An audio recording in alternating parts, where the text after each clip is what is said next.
In the opening scenes, we see a boy wandering around the area early in the morning before dawn, until he reaches a small town located in the middle of the Australian desert.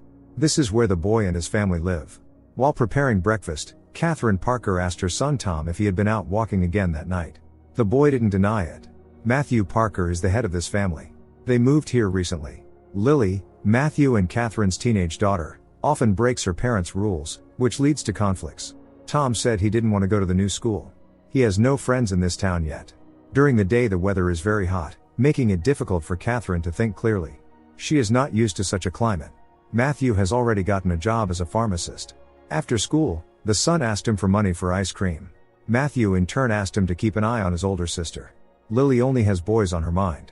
The brother handed her the pocket money he received from their father. When two guys approached, Lily started flirting with them. Steve suggested that she go with them, and she agreed without hesitation. A boy named Jera caught his mother with David Ray. Corinne hurriedly led her son out of the room. Bertie, Corinne's brother, said hello to David, who asked for a heads up next time if he decided to pick his nephew up early from school. Bertie and David agreed to watch football together in the evening. Catherine entered the daughter's room and asked where she had been after school. Lily replied that she was at the skateboard park. Later, the brother and sister were fooling around in the yard by the pool. At dinner, Lily asked the parents for permission to visit her old friends and go to a concert of a music band with them. The parents were categorically against it. Tom accused his sister of being the reason they had to move. Angrily, the girl left the table.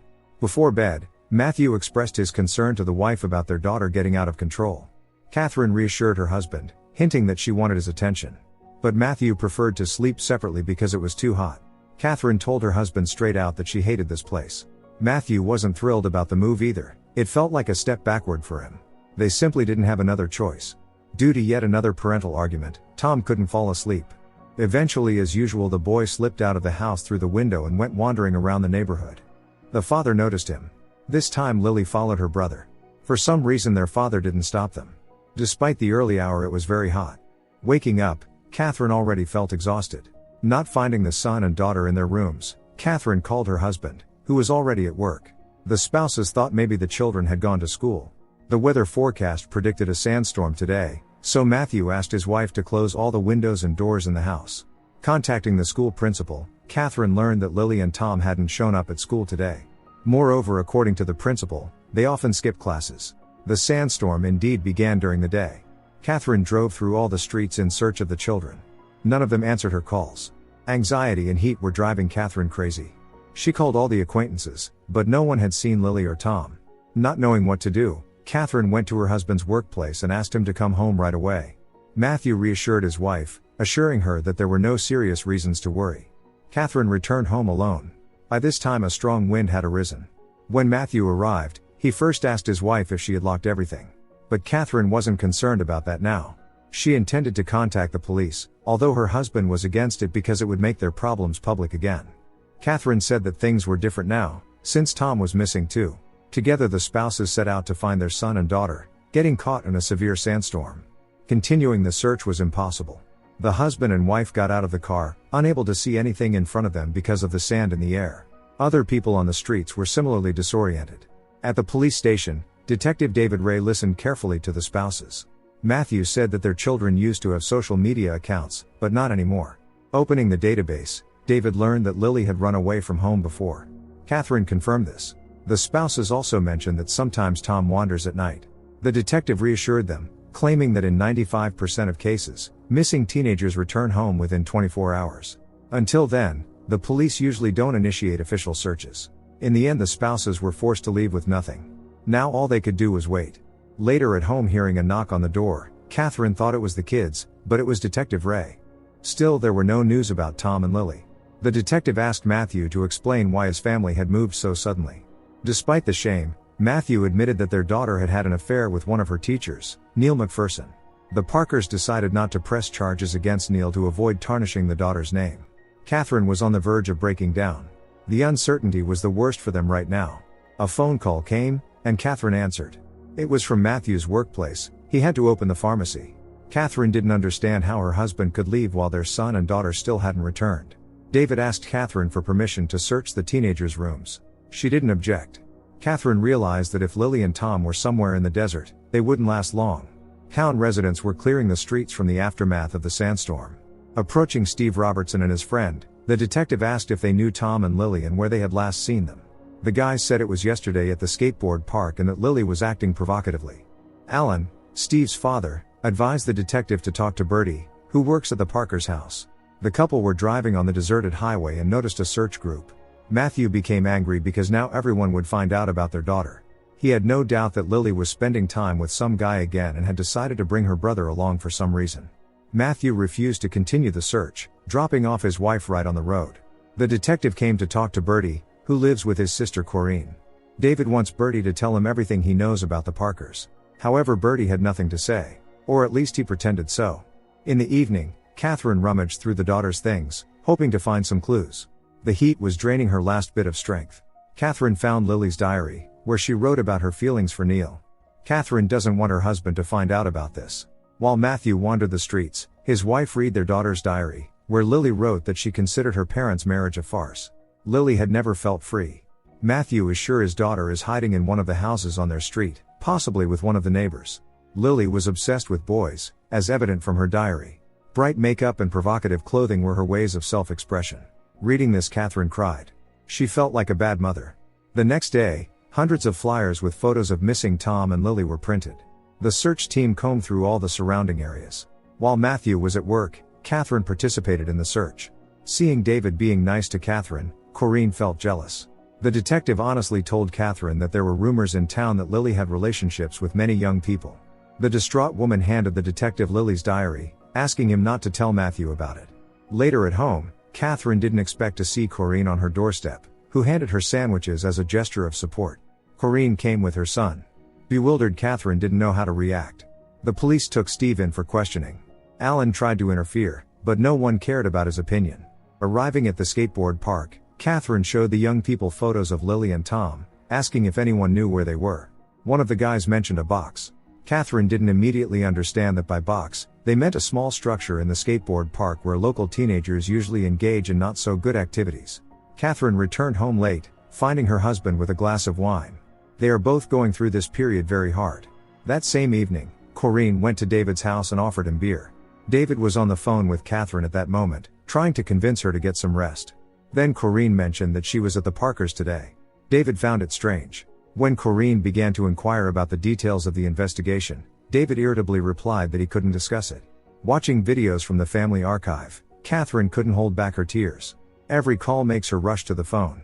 This time someone was silent on the other end of the line. Not knowing what else to do, Matthew went to Neil McPherson's house in the middle of the night, convinced that Lily was here. Seeing Matthew, Neil was very scared because the last time, Matthew had beaten him severely. Neil claimed that Lily wasn't here, but Matthew didn't believe him. Neil's wife chased the unwelcome guest away, threatening to call the police. That same night, David was woken up by a knock on the door. Bertie was standing on the doorstep, having come to confess something. He had a secret relationship with Lily, but he assured that he never harmed her. Lily hadn't told Bertie about her intentions to leave. Since Bertie is Corinne's brother, David would not officially include his confession in the case files.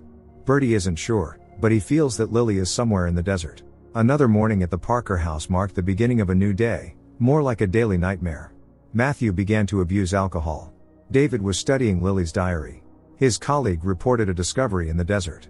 Catherine identified Tom's cap. Hope was fading. Catherine mentioned a strange phone call last night. The detective promised to trace the call and returned Lily's diary to Catherine, having made a copy of it beforehand.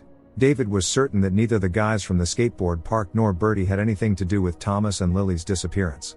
Catherine asked the detective to take her to the place where the cap was found. The search was in full swing. On the way, Catherine told the detective that Lily had always been a very creative and emotional girl. She loved being the center of attention, which worried Matthew. At some point their family's life was no longer the same. David in turn shared that he had been divorced for a long time. The ex-wife forbids him from seeing his daughters. David misses them very much. Feeling unwell, Catherine asked David to stop the car. Catherine felt dizzy. While she cried, David hugged her, comforting and repeating that everything would be all right. In the car, David advised Catherine to look for answers not in the desert but at home. Sometimes for one reason or another, family members leave voluntarily. By the time David drove Catherine home, she was completely exhausted. Worried, Matthew asked the detective about Tom's cap. David replied that so far this lead hadn't taken them anywhere. He also strongly advised Matthew not to try to contact Neil McPherson again. At home, Catherine began accusing her husband of what had happened. From David Ray, she learned that Lily had been seeing many guys, including Bertie. It was Matthew who had hired him to paint the walls in their house. Hearing this, Matthew immediately went to Bertie and his sister's house, calling for Lily. Matthew searched every room but did not find his daughter. Bertie watched without attempting to stop him. In Bertie's room, Matthew found a photo of Lily. This enraged Matthew, and he attacked Bertie, who was unable to resist. Jera witnessed this. Out of desperation, Matthew drove into the desert. When David came to Corinne, she tearfully said that Matthew Parker had beaten her brother. David calmly replied that Matthew had his reasons. Corinne didn't understand what David was talking about. She wanted Matthew to be properly punished. David said about Bertie and Lily's relationship, after which just left. Meanwhile, at sunset, Matthew was wandering through the desert. At some point he thought he saw his children far ahead. Matthew ran, calling their names. But it was just his imagination. Catherine was getting drunk, unsuccessfully trying to call her daughter. Suddenly she received another call from an unknown number. At first there was silence on the line, then a woman insulted Lily, calling her promiscuous. That evening in her daughter's room, Catherine put on bright makeup and turned up music, continuing to drink. Bertie arrived, who, tormented by guilt, wanting to talk to Mr. Parker. Matthew was still not home. Catherine invited Bertie inside and openly began flirting with him. When things went too far, Bertie pushed Catherine away, asking her to stop. Meanwhile, Matthew was also drinking alone in his car. He spent the entire night in the desert. In the morning on the way back, Matthew noticed something ahead. Upon learning that Tom had been found, Catherine rushed to the hospital, where the husband was already waiting for her. Due to dehydration, Tom was in serious condition and could not speak. Alas, there was no sign of Lily. Detective Ray asked David to show him immediately where he had found Tom. If Lily was still in the desert, they had less than 24 hours. A search team had already arrived at the spot where Tom was found. David asked Matthew to tell him how he managed to find his son. The man said he didn't want to just wait because the police were useless. He was still convinced that Bertie was involved in Lily's disappearance. The desert is vast, Lily could be anywhere. All this time Catherine stayed by her son's bedside in the ward. In the evening Matthew also came, regretfully telling his wife that there were no traces of Lily in the desert. Catherine admitted that she had been receiving calls from an unknown number and that some woman called their daughter promiscuous. Catherine cried, saying they were bad parents to have allowed this to happen. In a burst of emotion, Matthew stated that their daughter inherited such behavior not from him. After these words, Catherine slapped her husband. The couple was returning home in silence. Noticing Jera's grandmother near the supermarket, Catherine asked Matthew to stop the car and follow the woman. People in the supermarket were gossiping, suggesting that Lily had been abducted by aliens, as UFOs often appear over deserts. Outside, Catherine approached the woman, begging her to help find Lily. For some reason Catherine was sure that this woman, a native of the area, had answers. The woman simply said that sometimes people disappear in these places. It's about the land. Matthew stayed by the son's bedside. Catherine wanted to believe that David Ray would help them. All night, Catherine was tormented by nightmares. For some reason Matthew took their son out of the hospital, thinking he would be better at home. Tom was still disoriented and didn't speak at all. There was no food at home, so Matthew, asking his wife to look after Tom, went to the store. Catherine didn't know how to help her son. Suddenly there was a knock at the door. It was David, who said that there was no news yet. David knew Tom was here, and Catherine allowed the detective to try to talk to him. David asked Tom if he knew where Lily was, but the boy remained silent, not answering a single question. David told Catherine that he was very sorry. She was already in despair. After David left, Catherine tried to persuade her son to speak, repeating that his sister's life depended on it, but it was in vain. When Matthew returned, he pulled his wife away from their son. Catherine didn't know what had come over her. Matthew was hugging the son, who suddenly said that on that night, Lily got into a car. It was too dark, so Tom couldn't see the driver or the license plates. Of course, Matthew immediately reported this to the police. Meanwhile, Catherine went to David's house and immediately kissed him. When David refused her, Catherine started screaming, asking what was wrong with her. Then she ran away. Later, David received a call from Matthew, who asked if Catherine was with him. At that time she was wandering through the desert and screaming, calling for her daughter. Catherine was desperate, seeing no way out. She lay down on the sand, then continued to wander through the night desert, recalling her daughter's diary entries. In the morning, Matthew and Tom set out to look for Catherine. She, looking very exhausted, was walking down a street in town in a daze. Seeing his wife, Matthew rushed to her. At sunset, Bertie arrived in the desert. Does he have something to hide? Matthew told his wife that she was needed by him and Tom. Now they must remain a family and support each other, no matter what. To ease his conscience, Matthew confessed to Catherine that he had seen their son and daughter leave that night. But he was so angry that he didn't stop them. Matthew would never forgive himself for that. Catherine also decided to confess, telling her husband about Lily's diary. Morning came. Lily entered the son's room, who was still sleeping. Catherine felt so sorry that she couldn't protect her children. The couple came to a sense of acceptance. There is nothing they can do, doomed to an eternal wait. More than anything, Matthew wants to go back in time and prevent the children from leaving. But the past cannot be changed. Matthew cried, letting his emotions out. Catherine was there, comforting him. In the final scene, we see the majestic landscapes of the Australian desert. Don't forget to subscribe to our channel not to miss more exciting new products. Also, the authors will be pleased if you leave your opinion in the comments.